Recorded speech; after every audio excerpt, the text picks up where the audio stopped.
تارکین وطن کا شہر منی لندن کے نام سے مشہور میرپور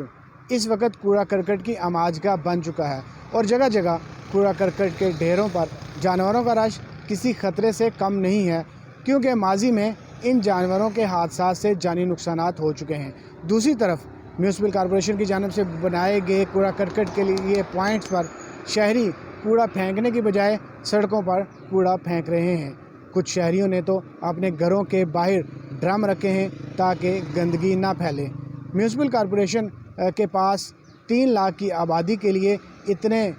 وسائل نہیں ہیں اور نہ ہی اتنے سینیٹری ورکرز ہیں کہ وہ روزانہ کی بنیاد پہ کوڑا کرکٹ کو ٹھکانے لگا سکیں۔ بلدیہ ملازمین کا یہ کہنا ہے کہ شہری میونسپل کارپوریشن کی جانب سے کوڑا کرکٹ کے لیے جو پوائنٹس بنائے گئے ہیں وہاں پہ کوڑا پھینکیں،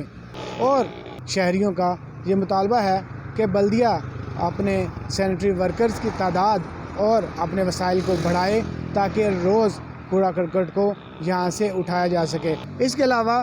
کچھ شہریوں نے آف دا ریکارڈ یہ پیغام کنوے کیا ہے کہ میونسپل کارپوریشن کے اعلیٰ افسران تک کہ جو سینیٹری ورکرز ہیں جو محلوں میں کام کرتے ہیں، ایک تو وہ روزانہ کی بنیاد پہ ان سے اجرت لیتے ہیں، اور دوسرا وہ وہاں سے کوڑا اکٹھا کرنے کے بعد یا تو ان کو آگ لگا دیتے ہیں یا یہیں جو پوائنٹس بنے ہوئے ہیں ان میں پھینکنے کے بجائے وہ روڈ پہ پھینک دیتے ہیں۔ اگر کیمرہ مین آپ کو دکھا سکیں تو ابھی میں اس وقت موجود ہوں سیکٹر B3 اور B5 کے بالکل وسط میں۔ تو B3 میں جو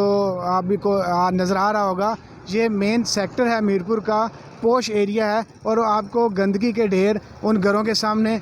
نظر آ رہے ہوں گے۔ تو یہ شکایت شہریوں کی بالکل مناسب ہے اور جائز ہے کہ اعلیٰ افسران کو اس کا نوٹس لینا ہوگا کہ جتنے بھی